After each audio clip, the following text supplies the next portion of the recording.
Hai, Assalamualaikum. Dengar tak? Jelas tak? Aku berhenti berharap. Jelas tak? Mana kan? Semua dah masuk ke? Jelas. Maria. InsyaAllah. Yang lain mana yang lain? Yang lain mana? Cepat. Kita tengah tunggu yang lain masuk ni. Sebab kita nak baca dalam ni. Masya Allah. Okay, kita ada beberapa masa ni untuk kita nak baca dalam ni.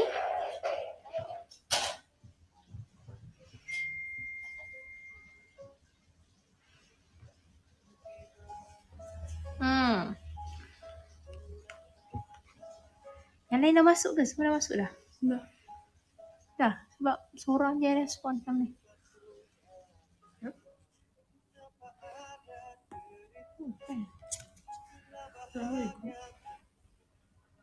Apa ni?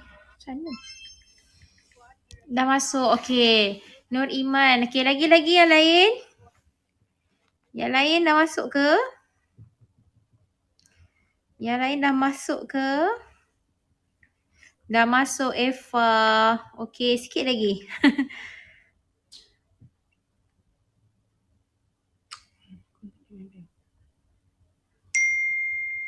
Dekat sini kalau dalam grup tu. Okey, dah masuk. Okey, so okey dah tu kan? Dah boleh start kan? Kan ada lagi beberapa orang kita nak tunggu. Dah masuk Nur Amalin. Okey, Amanin. Nur. Okey, so sementara kita tunggu yang lain masuk. Okey, sekarang ni dekat dalam ni kita ada dalam 15 bab sebenarnya. So korang nak Farah kupaskan bab yang mana satu? Sebelum korang nak Farah kupaskan mana satu sebelum Farah baca the whole cerita ni. Sebab kita ada bab yang macam daripada side time meninggal tu lah. Time nak survive, time awal kahwin, time pasal arwah Mak Farah sendiri. Lepas tu dia adalah sikit pasal business, pasal travel, pasal anak. So basically kepada yang nak TTC lah, pasal anak. Lepas tu ada pasal macam mana punca Farah boleh pregnant, and then amanah. So cuba korang bagi tahu yang mana satu korang rasa malam ni kita nak kupas. Nanti Farah share juga kenapa Farah tulis benda tu. Macam tu. Pasal kematian, pasal anak. Pasal anak. So kita ambil yang paling banyak nilai, yang vote lah. Pasal anak. Lagi pasal kematian Zaidun. Okay, lagi. Sebab kalau nak cerita dua-dua, takut tak sempat. Sebab dua-dua bab yang kalau pasal Zaidun ni awal. Pasal anak ni akhir sekali.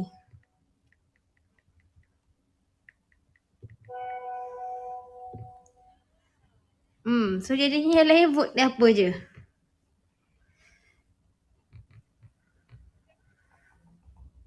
Kalau boleh tak share how you go through this difficult fasa. Okay. Sebenarnya kalau nak cakap pasal difficult fasa ni, dia ada dekat buku Farah yang lagi satu. Cumanya dalam penulisan ni dia sedikit sebanyak macam kita boleh imagine apa yang sedang jadi. So apa yang sedang jadi, kenapa benda tu terjadi, dan apa yang kita harapkan dengan yang terjadi tu, how kita survive dengan kejadian tu, macam tu lah. Okay, so kalau kita nak lebih kepada yang itu, kita ambil bab yang this one. Sebab dalam ni dia ada bab family juga tau.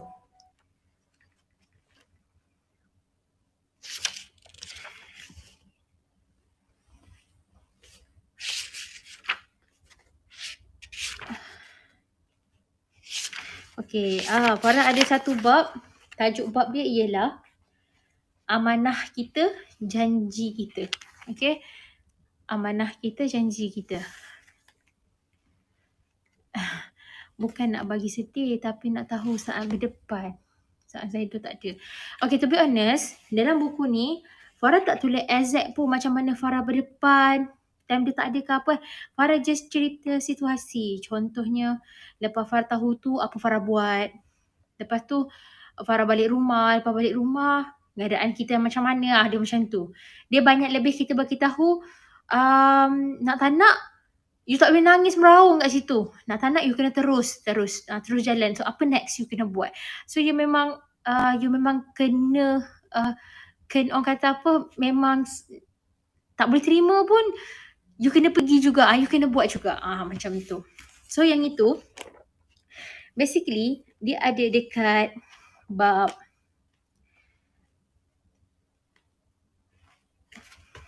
dia ada dekat bab di sini. Sekejap ya.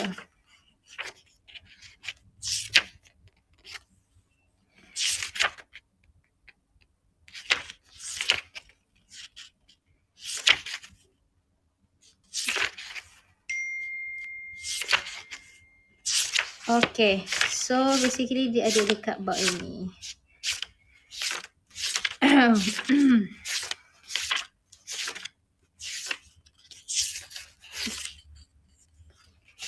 Tapi kalau Farah baca bab ni, Farah tak tahu, takut korang ada yang dah beli e-book. So basically orang dah beli e-book, dia dah baca tau bab ni sebenarnya. Kalau orang yang dah beli e-book, dia dah baca tau bab ni. So kita ambil bab yang belakang-belakang sikit lah. Sebab kalau tak nanti nanti rugilah kan masuk kelas ni. Tapi tak ada ni kan. So kita ambil topik, kita ambil tu je. Amanah kita, janji kita. Okay.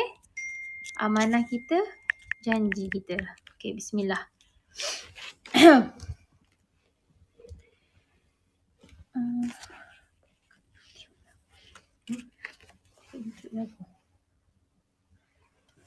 Okay, ni dekat bab 12. Farah ada tulis, nanti buku ni keluar, korang boleh baca.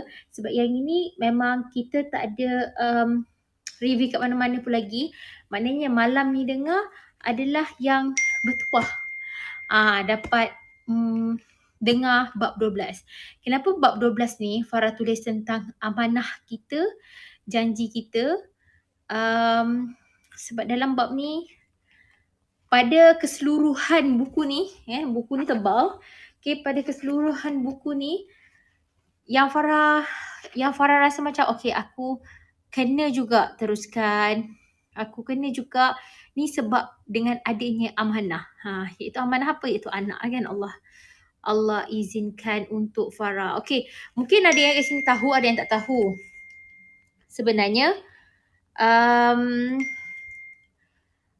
Farah pernah, kalau yang mana pernah follow Farah, pernah baca buku Farah yang pertama, Farah pernah berkahwin dulu. So berkahwin dulu dalam 5 tahun macam tu lah. So memang tak ada anak. Okay, and then bila Farah divorce, Farah kahwin dengan Zaidul. So bila kahwin dengan Zaidul, kita orang hampir 4 tahun jugalah tak ada anak. So baru dapat. Okay, dapat ni pun dalam keadaan yang Farah boleh cakap, kita tak ada, Farah tak ada buat IVF, Farah tak ada TTC ke apa, Farah memang tak ada. Nak kata Farah start makan untuk nak anak ke, tak ada. Totally memang tak ada. Tapi kalau orang tanya, sebab Farah tak nak ke? Dia bukan sebab kita tak nak, tapi sebab kita enjoy the moment as a suami isteri. Moment tu kita orang memang macam, kita orang memang enjoy, kita orang memang suka berdua. Macam tu. Dengan tak ada komitmen lagi lah. So bila Allah bagi anak ni, dia ada satu perasaan yang macam, sebenarnya masa Allah Farah dapat tahu Farah pregnant, mungkin ada setengah orang dia excited. Tapi kalau macam Farah tak terlalu excited. Kita ada rasa satu perasaan yang macam, apa yang Allah nak uji? Apa yang Allah nak ambil lepas ni? Macam tu lah. Sebab kalau fikirkan balik, dia macam sangat tiba-tiba. Macam tu lah. Macam orang lain kan, macam-macam kan. Buat IVF lah, tu lah ini kan apa. Tapi Allah tak bagi. Macam Farah memang tak ke arah tu. Tapi Allah bagi. Dengan secara tiba, dengan kalau nak ikutkan total marriage Farah hampir 9 tahun. So lama sebenarnya. So, tiba Allah bagi tu dia jadi macam, kita takut. Kita ada perasaan takut. Ke sebab anak ni tak sama dengan aku. Ke benda lain. Rupanya Allah bagi. Alhamdulillah Allah bagi anak tu sampai sekarang kan. Alhamdulillah Farah bulan depan Farah dah due. So minta doa sangat dekat dalam ni semua. Doa Farah. Cuma tu lah, dia bagi anak tapi dia ambil suami kan. So that's why ada satu bab dalam ni, tajuk dia amanah kita, janji kita. Okay. Ada kalanya apabila malam melabuhkan tirai dan rumah ini menjadi terlalu sunyi, seolah-olah dinding dan tiangnya berhenti bernafas. Aku tersedar betapa jauhnya perjalanan yang sedang aku tempuhi kini. Sebuah kembara sepi tanpa awak lagi di sisi. Pada detik-detik hening itu, dunia terasa begitu luas. Saujana mata memandang, namun hati terasa sempit menghimpit dada. Seolah-olah ada ruang yang telah hilang dari peta hidup saya. Ada suara yang tidak lagi menyahut panggilan. Ada bahu yang dahulunya tempat saya melabuhkan lelah, kini hanya tinggal sebagai bayang kenangan. Dan dalam kesunyian yang menusuk sukma itu, butir-butir bicara kita yang dahulunya saya anggap perbualan biasa mula bergema semula di kotak fikiran. Ianya lebih kuat dan lebih jelas daripada mana-mana bunyi di dunia ini. Sayang, walau apa pun takdir yang jadi antara kita, berjanji dengan abang, kita tak akan sesekali merosakkan diri sendiri. Baik saya hilang awak atau awak hilang saya. Yang tinggal mesti teruskan hidup, mesti kuat. So itu adalah benda yang pernah luah daripada mulut dia. Kadang-kadang kalau macam kita orang kadang-kadang lepak, tengah duduk-duduk pun sebenarnya kita orang selalu bercerita tentang kematian. Antara kita orang berdua. Macam Farah selalu rasa Farah yang akan pergi dulu. Sebab Farah ada sakit kan. Lepas tu, dan Farah yang lagi kerap sakit, dia memang tak ada sakit, dia tak ada apa kan. Sebab tu dia sangat menjaga. Farah kena suka, Farah kena makan ubat tu, ubat ni dia memang sangat. So bila Farah selalu macam cakap, kalau Farah pergi nanti, dia macam mana apa semua kan. Macam tu lah. So kita orang banyak perbualan yang macam tu. Sebab itulah ada ayat ni dalam buku ni. Jadi kini barulah aku mengerti, itu bukan sekadar janji kosong di pinggir bibir. Itu adalah satu doa. Itu adalah wasiat cinta awak kepada saya, yang pada waktu itu kita sama-sama tidak pernah terlintas di akal bahawa ia menjadi realiti secepat ini.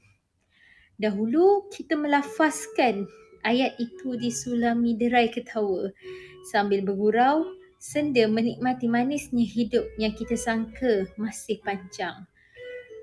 Kita tidak pernah membayangkan bahawa kehilangan itu boleh menyapa sepantas kedipan mata. Kita tidak pernah menduga bahawa satu hari nanti, sayalah orang yang terpilih untuk memegang janji berat itu seorang diri.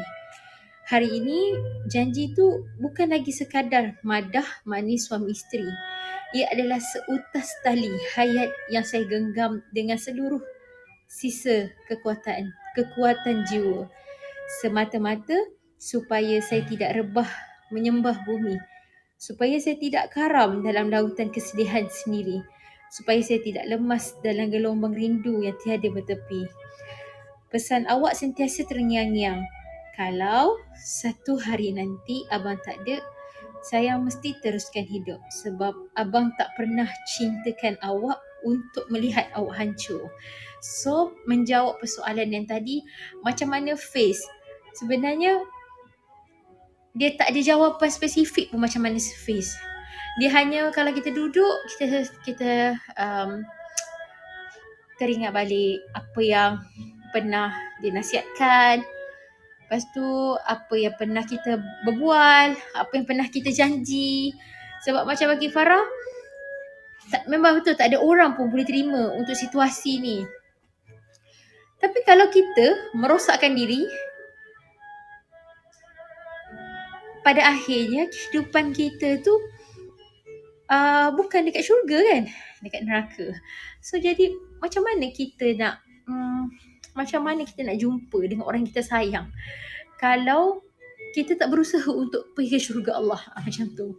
So nak tak nak kena face. Tak boleh, aku tak boleh buat macam ni. Kalau aku buat macam ni nanti aku tak boleh jumpa dia lagi dah. Aku nak jumpa dia kan. So bila aku nak jumpa, so bila perkataan nak jumpa, mestilah kita kena jadi orang baik. Kita kena berusaha untuk tidak merosakkan diri kita. Sebab kalaulah bunuh diri itu boleh masuk ke syurga, saya rasa semua orang pun buat. Tapi masalahnya kalau bunuh diri tu memang dah tak boleh. Memang Allah kata apa? Memang tak boleh. Kan? Ada perbahasan lagi. Maksudnya orang bunuh diri ni memang neraka lah kan tempat dia, macam tu. So takkan kita nak buat macam tu walaupun kita rasa macam aku tak boleh nak hidup. Sebab itulah Allah meletakkan, Allah bagi ujian ni memang untuk kau face. Kuat tak kuat, kena face. Nangis tak nangis, kena face. Yang penting jangan rosakkan diri sendiri. Macam itulah. Jadi kata-kata itu dahulunya tidak pernah saya simpan jauh ke dalam hati. Tapi kini ia menjadi nyawa dan azimat yang menjaga setiap langkah saya apabila dunia terasa gelap gelita. Jujur saya akui, saya sedang belajar bertatih untuk hidup semula. Belajar untuk menarik nafas tanpa awak. Belajar untuk menggerakkan kaki walaupun lutut menggigil. Belajar untuk mengukir senyum walaupun dada pedih ditikam rindu. Setiap hari saya mencuba. Ada harinya saya tewas, tersungkur lemah. Ada harinya saya bangkit dengan sedikit kekuatan. Dan ada harinya saya hanya mampu diam, membiarkan air mata yang berbicara menggantikan lidah yang keluh. Namun saya paksakan satu perkara dalam minda. Awak tinggalkan saya bukan untuk melihat saya mati sebelum ajal. Awak tinggalkan saya bukan untuk melihat saya mati sebelum ajal. Tapi awak tinggalkan saya untuk saya lunaskan amanah kita. Lepas tu tajuk dalam ni tentang amanah kita. Amanah yang kini sedang saya kandung dalam rahim ini, amanah yang mengalirkan separuh daripada darah daging awak. Amanah yang menjadi satu-satunya alasan untuk saya gagahkan diri bangun setiap pagi. Walaupun hati saya rasanya sudah pecah berderai. Seringkali saya berbisik kepada anak kita dalam diam, nak doakan Mama kuat sebab ayah tinggalkan Mama dengan cinta yang terlalu agung sampai Mama tak sanggup untuk kecewakan. Saat ini dalam jasad saya sedang hidup separuh daripada awak. Di dalam rahim yang hangat ini ada zuriat yang kita tidak pernah rancang, tidak pernah duga dan tidak pernah jangka kehadirannya. Ia adalah rezeki kecil yang Allah hantar pada waktu yang paling tidak terjangkau oleh akal manusia. Waktu di mana saya sedang kehilangan separuh daripada jiwa saya. Sejak hari awak pergi menghadap Ilahi, hidup saya tidak lagi seringan kapas seperti dahulu. Ada ketikanya saya bangkit tidur dengan dada yang sarat menanggung rindu. Ada harinya saya melangkah seakan-akan kaki tidak jejak ke bumi. Ada masanya saya merasakan dunia ini terlalu sunyi, terlalu luas dan terlalu asing untuk saya tempuh bersendirian. Dan ada saatnya saya hampir rebah, hampir menyerah kalah, hampir saya merayu agar hidup ini berhenti seketika. Supaya saya boleh menaik nafas tanpa rasa sakit yang menikam dada ini. Namun, setiap kali lutut ini longlai hampir menyembah bumi, setiap kali jiwa ini meronta, ingin lari dari kenyataan dunia, ingatan saya kembali terpaut pada janji kita. Janji yang pernah kita lafazkan sambil tertawa bahagia, tanpa sedikit pun menyangka ia akan menjadi azimat penguat semangat seumur hidup saya. Sayang, kalau satu hilang, satu lagi kena kuat. Janji, dahulu saya menyangka itu hanyalah madah manis penguat kasih suami isteri. Namun hari ini itulah tali hayat terakhir yang saya genggam seerat-eratnya, semata-mata agar saya tidak karam di lautan kehilangan ini. Hari ini saya tak ada pilihan lain selain menjadi wajar. Bukan kerana saya hebat, bukan kerana saya tabah, tetapi kerana adanya satu amanah kecil yang sedang membesar perlahan-lahan dalam rahim ni. Nyawa yang membawa darah awak, mewarisi iras wajah awak dan meniupkan semula semangat jiwa awak. Saya sedang belajar fasa demi fasa bahawa kehilangan bukanlah satu noktah pengakhiran hidup. Kehilangan hanyalah satu takdir yang memaksa saya untuk belajar hidup dengan rentak yang baharu. Rentak hidup yang basah dengan air mata, namun kaki tetap gagah melangkah. Rentak hidup yang sarat dengan rindu, namun tidak pernah putus harapan. Rentak hidup yang mengikat tawakal saya kepada Allah jauh lebih kuat daripada apa yang pernah saya rasakan sebelum ni. Benar, kadang-kadang saya rasakan separuh jiwa saya telah mati dan pergi bersama awak. Kadang-kadang saya rasakan saya sedang berjalan dengan jasad yang separuh, hati yang separuh dan kudrat yang tinggal separuh. Namun dalam masa yang sama, saya tersedah satu hakikat. Ada sebahagian daripada awak yang masih hidup segar dalam diri saya. Dalam setiap hela nafas saya, dalam cara saya menyeka air mata, dalam cara saya menyekat air mata, dalam cara saya bangkit setiap pagi, dan dalam tubuh anak kecil ini, saya bawa ke sana kemari sebagai bukti saksi bahawa cinta awak tidak pernah mati, tidak pernah hilang dan tidak akan pernah putus. Hari ini saya nukilkan warkah ini sebagai peringatan untuk diri saya sendiri. Warkah ni bukannya Farah tulis untuk diri Farah je, tapi sesiapa yang baca tu Farah harap dia boleh buat benda yang sama. Saya akan terus berjalan walaupun langkah saya perlahan, walaupun lutut ini menggigil menahan berat, walaupun hati ini pecah berderai berkali-kali. Menangislah, tidak mengapa. Berhentilah seketika, andai lelah itu juga tidak mengapa. Asalkan saya tidak berhenti hidup, asalkan saya tidak melupakan amanah awak, asalkan saya tidak mengkhianati janji setia kita.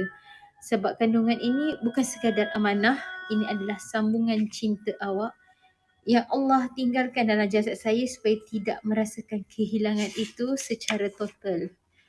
Hari ini saya berdiri dan bernafas bukan kerana saya kuat, tetapi kerana saya sedang membawa sebahagian daripada awak yang masih wujud dalam degup jantung anak kita, dalam setiap langkah yang saya paksa diri untuk atur, dan dalam setiap doa yang saya bisikkan dengan suara yang sering kali pecah kerana rindu yang mencengkam.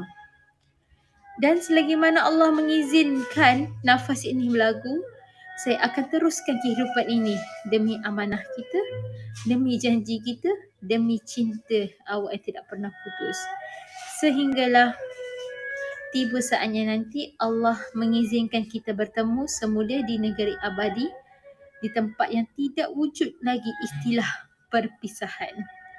amanah kita, janji kita dan cinta yang tak pernah mati. Dan kepada para pembaca yang setia menerusi perjalanan saya sehingga ke helaian terakhir ini, jika ada satu perkara yang kalian perlu bawa pulang, biarlah ia menjadi pesanan ini. Hargailah insan yang ada di sebelah kalian hari ini. Nikmatilah hidup bersama selagi ada waktu. Sayangilah tanpa menunggu masa yang sesuai. Peluklah tanpa menunggu alasan. Maafkanlah sebelum datangnya penyesalan. Dan bahagiakanlah satu sama lain selagi nyawa dikandung badan. Kerana sesungguhnya kita tidak pernah diberitahu berapa baki pasir masa yang tinggal dalam jam takdir kita. Kadang-kadang cinta yang paling agung itu bukanlah cinta yang diucapkan dengan kata-kata romantis, tetapi cinta yang ditinggalkan sebagai amanah untuk kita terus hidup walaupun hati sedang hancur. Orang selalu sangka kisah saya sudah pun berakhir di sini. Bahawa setelah saya kehilangan suami, kehilangan tempat bersandar, kehilangan bahagia yang baru saya rasa, maka episod hidup ini sudah pun sampai ke nokta terakhirnya. Tapi sebenarnya ini baru mukadimahnya. Inilah baru halaman pertama kepada hidup yang jauh lebih mencabar daripada apa yang saya pernah bayangkan. Hari ini saya berdiri sendirian, namun dalam rahim saya ada nyawa kecil yang sedang belajar bernafas dengan jantung yang separuhnya milik lelaki yang sudah tiada. Saya akan melahirkan anak yang tidak sempat melihat ayahnya, dan saya akan menjadi seorang ibu yang harus berperanan sebagai dua orang insan pada masa yang sama. Orang melihat saya kuat, orang melihat saya tabah. Orang fikir episod luka saya sudah pun mencapai penghujungnya. Tetapi sebenarnya ujiannya baru saja bermula. Kerana setiap malam saya perlu belajar menerima hakikat bahawa anak saya akan besar tanpa tangan ayahnya menyambut langkah pertama, tanpa suara ayahnya menyebut namanya, tanpa dekapan seorang lelaki yang sepatutnya menjadi wira kecil itu. Dan saya perlu menjadi kesemuanya. Saya perlu jadi dinding yang menahan angin kuat walaupun saya sendiri hampir roboh. Saya perlu jadi bahu yang memikul dunia walaupun saya sendiri sedang mencari tempat bersandar. Saya perlu jadi cahaya yang menerangi masa depan anak saya walaupun saya masih belajar berjalanan gelap. Inilah perjalanan yang orang tidak pernah nampak. Perjalanan yang tak ada siapa boleh gantikan. Perjalanan yang tak ada rehatnya. Dan saya sedar hari demi hari bahawa kehilangan bukan pengakhiran. Kehilangan adalah permulaan kepada cara hidup yang lebih sunyi, lebih berat dan lebih menyakitkan. Tapi juga lebih dekat dengan Allah. Sebab pada akhirnya saya bukan hanya membawa amanah seorang anak, saya membawa sebahagian daripada lelaki yang pernah cintai dan Allah jemput pulang terlalu awal. Saya akan lalui semua ini walaupun perlahan, walaupun sambil menangis, walaupun sambil meraba-raba mencari diri sendiri, kerana saya tahu suatu hari nanti saya akan berdiri di hadapan anak saya dan berkata, awak adalah bukti bahawa cinta ayah awak tak pernah mati, dan awak adalah sebab kenapa saya terus hidup walaupun hidup ini hampir menghancurkan. Bab ini bab terakhir dalam buku saya, tetapi bukan bab terakhir dalam hidup saya.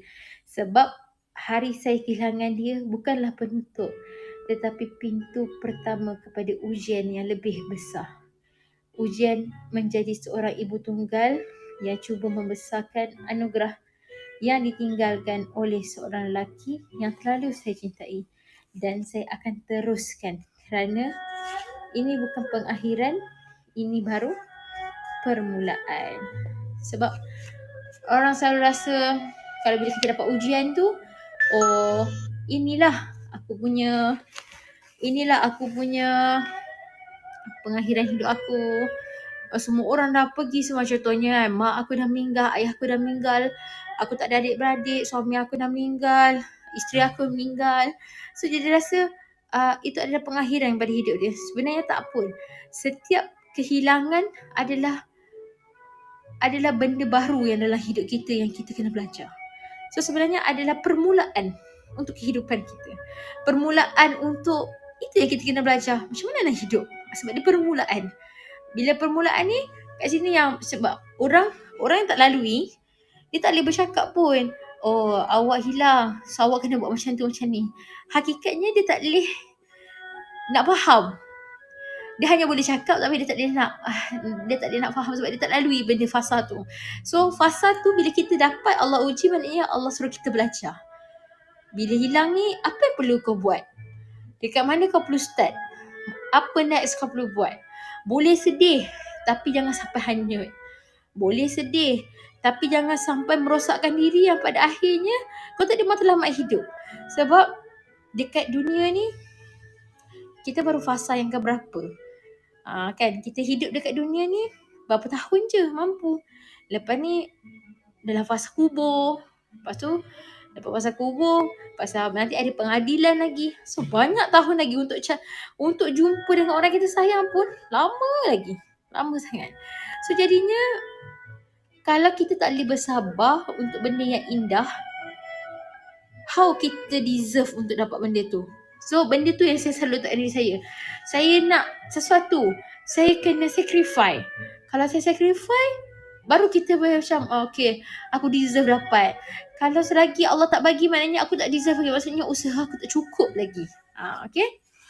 So benda yang sama juga. Kadang-kadang kalau nak kata kuat tak pun. To be honest tak pun. Tapi dia tengah belajar. Tak boleh macam ni. Jangan macam ni. Macam tu. Okay. Lepas tu dalam nyanyi juga Farah cakap. Farah ada satu doa. Ya Allah, peluklah aku. Ya Allah, mudahkanlah segalanya. Ada perkara dalam hidup ini yang bahkan tidak mampu aku sebutkan dengan kata. Terlalu kusut untuk dijelaskan. Terlalu berat untuk dipikul dan aku hanya mampu datang padamu dengan sepasang tangan yang kosong dan hati yang hampir hancur. Aku tahu engkau maha berkuasa, tetapi akhir-akhir ini aku terasa begitu kecil di hadapan dunia. Langkahku longlai, hatiku retak. Doaku pun kedengaran seperti bisikan yang hampir putus di tengah malam. Ya Allah, aku tidak meminta perjalanan ini menjadi mudah. Aku hanya memohon dituangkan sedikit kekuatan untuk aku tetap bertahan. Kerana sesungguhnya semua ini terlalu berat untuk aku pikul seorang diri. Aku menangis bukan kerana aku lemah, tapi kerana aku sudah tidak tahu di mana lagi harus aku letakkan harapan. Dan Engkau ya Allah, Engkau yang paling tahu tangisanku yang tidak terdengar, luluhku yang tidak terlihat dan luka yang tidak sempat aku ceritakan kepada siapa pun di sekelilingku. Ya Allah, jika Engkau belum mengubah keadaanku hari ini, maka ubahlah hatiku agar terus percaya pada takdir-Mu. Jika masalahku belum mampu Kau angkat serta-merta, maka peluklah aku dalam rahmat-Mu. Erat-erat hingga jiwaku yang retak merasa selamat kembali. Aku bukan ingin menyerah, aku hanya letih. Maka tolong ya Allah, dengarkanlah aku dalam diamku. Sambutlah aku dalam sepi dan jangan biarkan aku tersesat jauh darimu lagi. Doa ni pun nanti boleh simpan, boleh screenshot. Orang kata lepas habis solat pun boleh pakai doa ni. Sebab bila kita tengah sedih ni kan, ialah doa je lah yang kita boleh kan. So perbanyakkan doa. Sebab tu dalam ni juga Farah ada tulis doa mengubah takdir.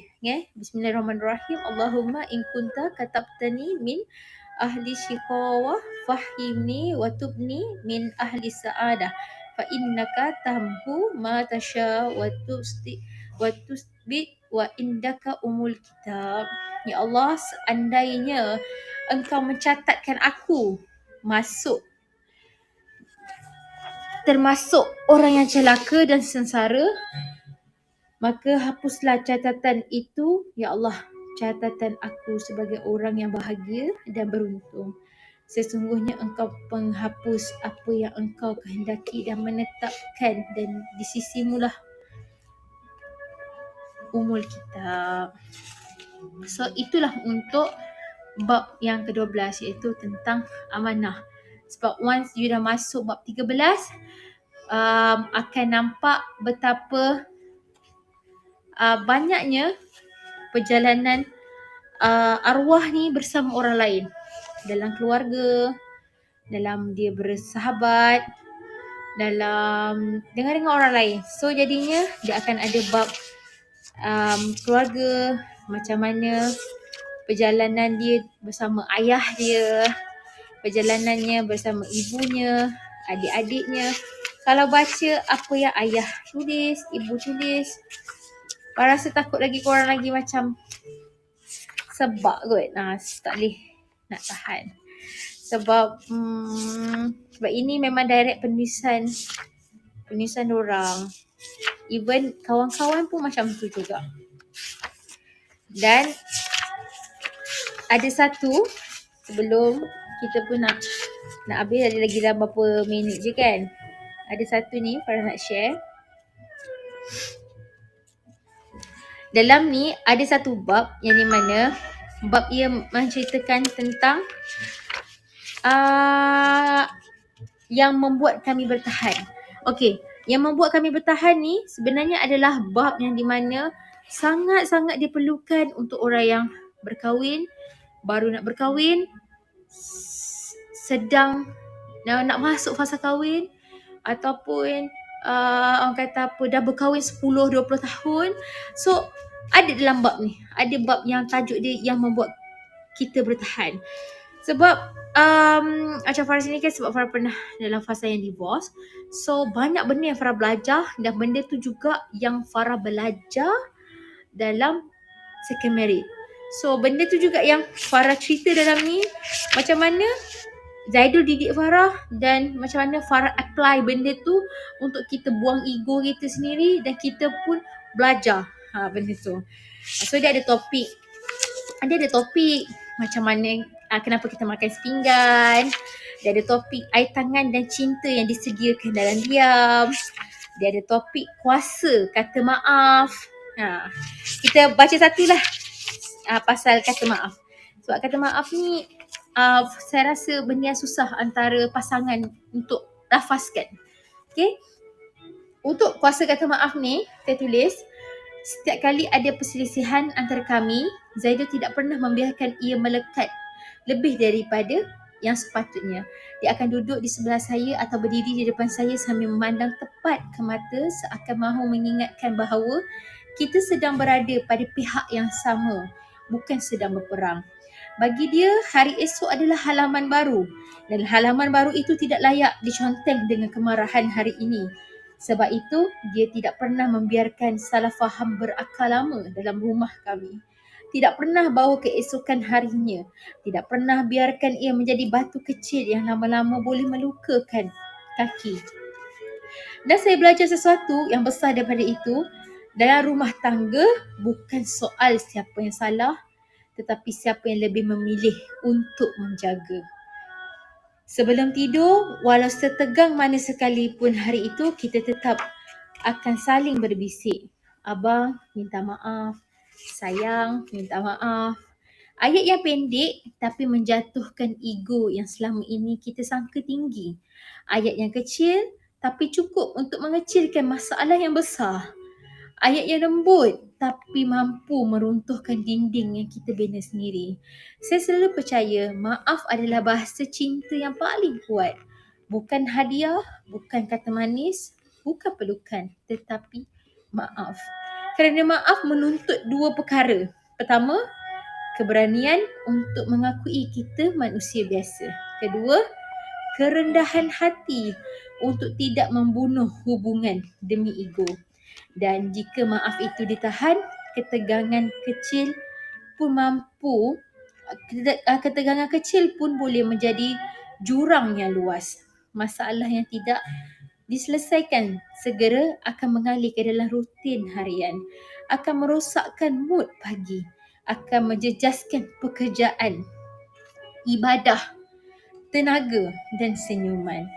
Lebih buruk lagi, masalah yang tidak dibetulkan hari ini akan menjadi luka yang kita bawa sampai bertahun-tahun hanya kerana kita terlalu keras untuk mengatakan satu perkataan, iaitu maaf.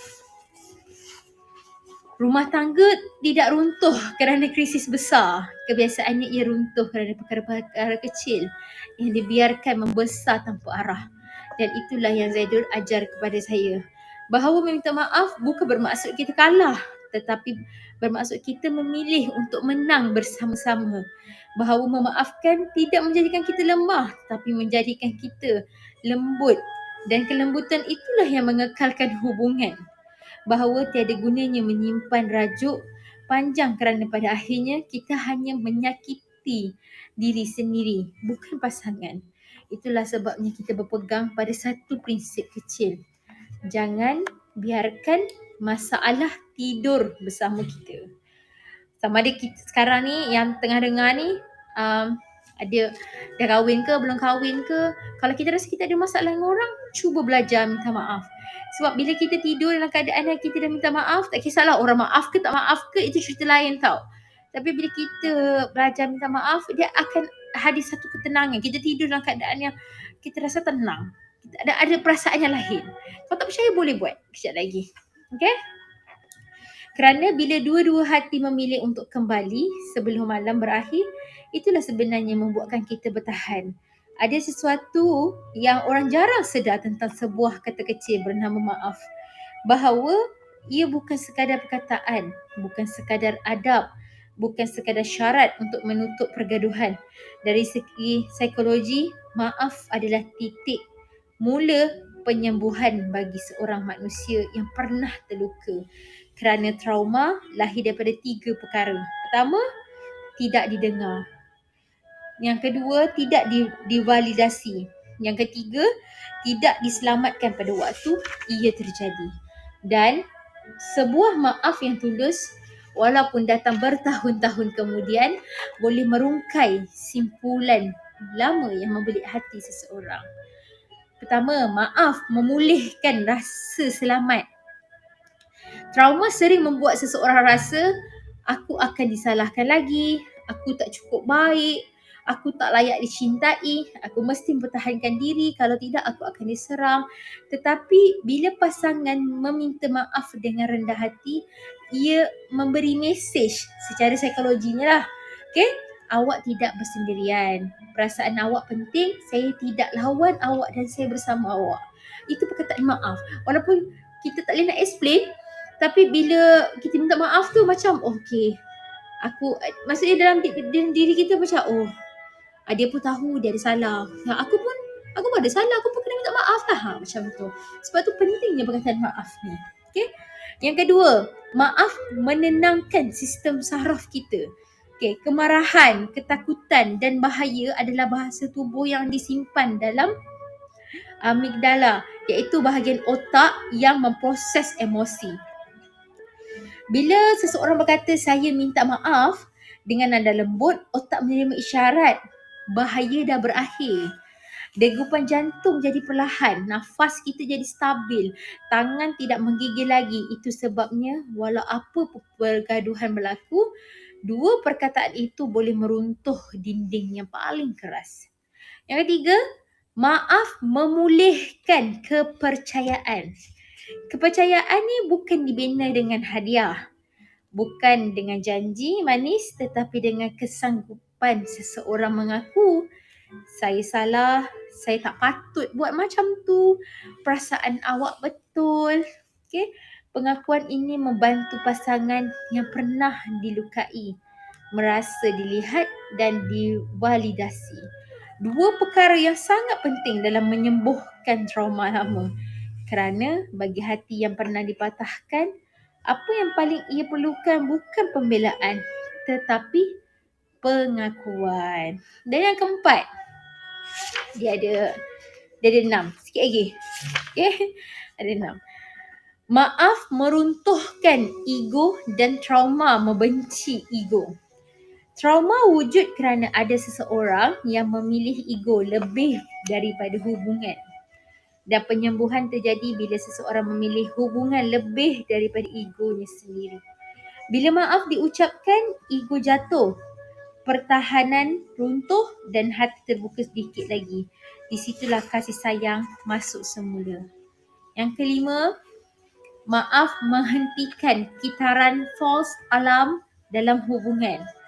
Pasangan yang pernah melalui trauma cenderung menganggap setiap teguran sebagai ancaman, setiap bunyi kuat sebagai bahaya, setiap perubahan nada sebagai tanda ditinggalkan. Tetapi bila pasangan cepat meminta maaf, kitaran itu terhenti. Otak tidak sempat membina cerita menakutkan. Hati tidak sempat mereka-reka kemungkinan buruk. Ketakutan tidak sempat membiak. Sebaliknya, ia diganti dengan mesej, hubungan ini tidak bahaya. Aku boleh bernafas di sini.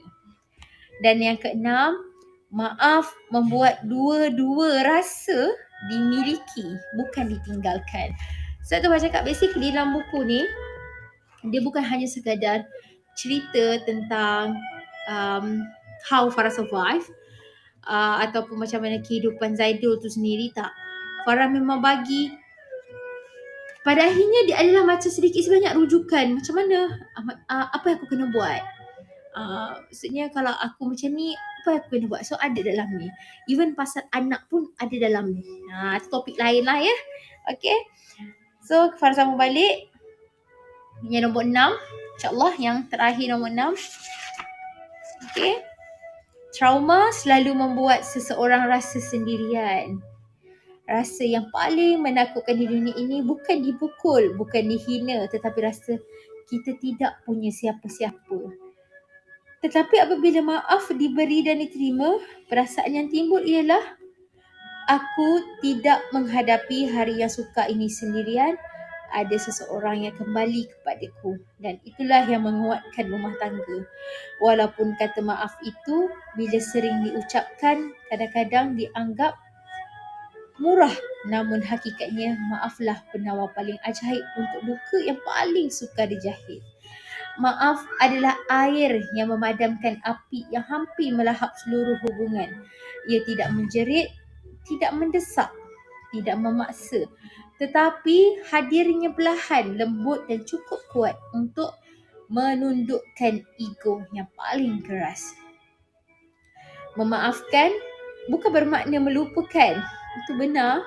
Kadang-kadang kenangan pahit tetap tinggal, tersisip di sudut hati yang tidak mampu sentuh. Namun, semakin masa berjalan, semakin hati belajar nafas, semakin tenang jiwa menerima, duka itu perlahan-lahan pudar tanpa kita sedar bila ia mula hilang. Dan pada akhirnya, memori yang dulu mencengkam itu akan terukai dengan sendirinya. Seperti buih di permukaan laut yang pecah dan hilang sebaik angin meniupnya pergi. Kerana maaf, walaupun kecil di bibir, adalah hadiah yang paling besar buat hubungan yang mahu bertahan. Akhir sekali, maaf adalah bahasa cinta yang paling matang. Bukan tentang siapa salah, tapi tentang siapa sanggup mengikat semula hati yang hampir terlerai. Rumah tangga yang bertahan sebenarnya bukan milik pasangan yang tidak pernah bergaduh, tetapi pasangan yang tahu bagaimana untuk kembali walau sejauh mana pun mereka tersasar sebentar. Dan semuanya bermula dengan satu perkataan kecil, maaf. Kata-kata yang kecil tapi cukup besar untuk menyelamatkan dua jiwa yang masih ingin memilih satu sama lain setiap hari. So itu adalah salah satu dalam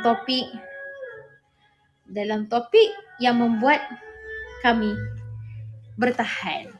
So dia ada banyak tau. Dia ada pasal kebersihan, dia ada pasal hadiah, ada banyak. So banyak sangat pasal tu ada dalam ni. So nanti Farah dah release, korang boleh beli. Cuma yang Farah nak sampai sini, kenapa Farah tulis juga, sebab orang selalu macam cakap, Farah macam mana Farah survive dengan perkahwinan yang kedua. Satu, Farah macam mana Farah accept dia dan cepat buka hati untuk orang lah, waktu orang cakap kan. So dekat dalam ni insyaAllah Farah rasa terjawab semua soalan. Even macam mana Zaido meninggal dan macam mana Farah belajar dan Farah terima pun insyaAllah akan terjawab semua soalan dalam ni. Sebab pada akhirnya kita hidup memang kita tak layak dan tak berhak untuk persoalkan. Walaupun terdetik dalam hati kita macam, apalah, kenapalah hidup aku macam ni kan, orang lain boleh je gitu kan. Tapi tak. Hakikatnya kita sangat tak layak. Tak layak persoalkan kenapa Allah pilih kita, kenapa Allah bagi macam tu, kenapa Allah suruh lalui. Tak layak. Tak layak untuk kita persoalkan. Malah kita kena belajar, ya Allah terima kasih sebab masih pandang aku. Ya Allah terima kasih masih lihat aku. Masih sudi bagi aku ujian. Masih sudi tegur. So jadinya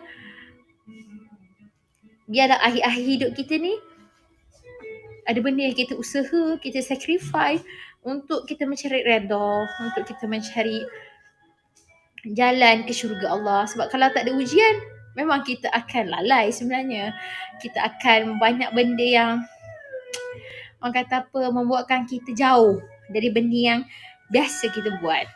Tapi kalau dengan ada ujian ni membuatkan kita sedikit sebanyak, kita tak, kita sedih, kita nangis, kita sembahyang.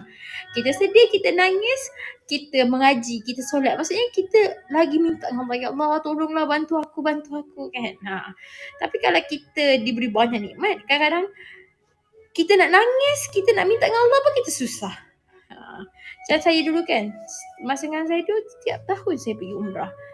Saya ada satu perasaan yang macam dia sampai tu saya sedih. Tapi sampai saya tak tahu saya sedih untuk apa. Faham tak? Maksudnya dia just lebih kepada macam saya terima kasih Allah, terima kasih izinkan saya ada suami yang baik, terima kasih saya ada kehidupan yang baik, macam tu je lah. Tapi saya rasa kalau kali ni saya diizinkan untuk saya pergi ke umrah, saya rasa saya akan jadi manusia yang paling banyak gila menangis. Dan saya pun tahu kenapa saya menangis. Maksudnya saya akan meminta tu mungkin lagi banyak. Sebelum ni tak ada kan. Tak ada sebab saya bersyukur je kan apa yang saya ada, saya dapat. Tapi bila jadi macam ni mungkin lebih. So kat situ yang kita belajar. Bila kita diuji, kita akan minta semaksimumnya. Orang kata apa, sebanyak yang boleh. Kita akan minta dengan Allah. Allah bantu. So jadinya itulah yang kadang-kadang Allah nak daripada kita. Allah nak kita ingat. Di dunia ini, hidupnya pinjam. Baik saya ataupun orang lain, dia pinjam. Jadi bila diberi pinjaman, buatlah yang terbaik. Dan jadilah manusia yang memberi manfaat kepada semua orang. Dan nama pun pinjam. Jadi bila pinjam ni kita kena bagi, kita kena give back untuk semua orang, untuk semua manusia. Kan, dengan siapa kita berkawan, kita berkeluarga. So kita kena buat yang terbaik. Jadi yang terbaik. Sebab dengan buat yang terbaik, jadinya terbaik, for sure akan ada yang orang kata akhir-akhir hidup kita tu ada yang baik. Dan kalau kita tak pernah mengharapkan setiap kebaikan kita, kadang-kadang Allah bagi lebih lagi daripada tu. So macam saya, bila saya dah tengok sendiri Zaido tu meninggal, saya ada satu perasaan yang betul lah meninggal ni dia tak ikut umur, dia tak ikut tua ke muda. Maksudnya bila-bila masa Allah boleh tarik. So bila-bila masa Allah boleh tarik ni, lagilah saya kena manfaatkan hidup saya. Kalau hari ni saya boleh hidup, saya boleh bangun, saya boleh bekerja, besok saya kena tambah lagi. Besok saya kena tambah lagi. Tambah ilmu ke, tambah benda-benda yang bermanfaat ke untuk diri saya. Saya kena jadi seseorang yang lebih lagi. Kalau kita tengok orang lain, semangatnya dia. Ni apa ni? Saya ada perasaan macam kalau saya tengok orang kan, saya macam tak boleh, aku kena semangat. Aku tak boleh down, tak boleh asyik rasa malas, tak boleh. Aku kena semangat. Sama juga macam kalau orang cakap, kenapa Farah masih macam like bekerja lagi walaupun macam dah ialah senang nak bersalin kan. Sebab Farah selalu macam terfikir macam mana perasaan orang ataupun keadaan orang yang orang mengandung nak dekat beranak tapi dia masih bekerja, angkat berat apa semua. So kehidupan Farah yang Allah bagi, alhamdulillah sedikit rezeki yang lebih, kenapa Farah tak boleh, maksudnya tak boleh untuk buat sama juga macam orang lain kan. So kita kena banyak tengok orang yang bawah pada kita. Walaupun kita rasa ujian tu berat, tengok lagi orang bawah pada kita supaya kita rasa macam okey tak apa. Alhamdulillah Allah masih bagi aku macam ni. Macam tu.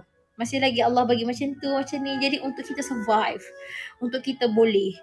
So Farah harap sangat siapa yang dengar malam ni, semoga apa pun ujian, baik kecil ke baik besar ke, ambil satu benda tu sebagai satu starting daripada hidup kita. Oh, Allah tegur aku, Allah nak suruh aku berubah, dan Allah nak yang aku buat terbaik. Sebab sama je dengan sebenarnya dengan pasangan. Kenapa saya baik tapi saya dapat pasangan tak baik? Tak, sebenarnya Allah sedang uji kita. Kalau betul-betul awak baik, awak teruskan je dengan kebaikan tu, kerana Allah akan keluarkan kita kalau bila kita maksudnya kita tak sesuai untuk duduk dalam satu situasi tu. Okay, so insyaAllah kita berjumpa lagi, dan Farah harap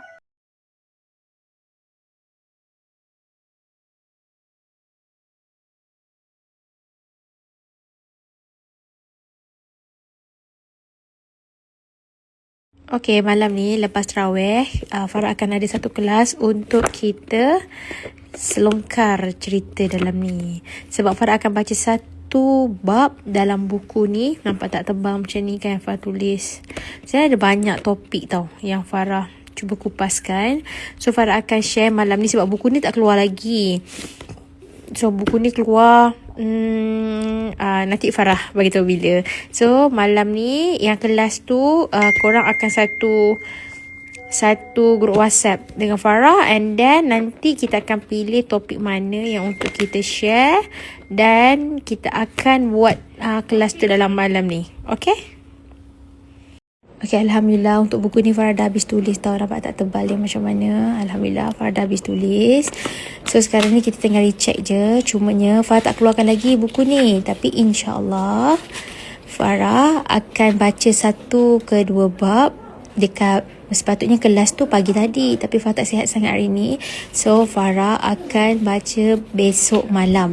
Dan siapa yang join kelas Farah tu pada besok malam, nampak tak, rezeki tu milik kita berdua. Dia ada banyak sangat. Ada pasal TTC, ada pasal apa ni, macam mana Farah buat untuk penulisan khas untuk orang yang anak-anak kan, tapi tak dapat nak topik dia, mandul ke tak ada anak lagi.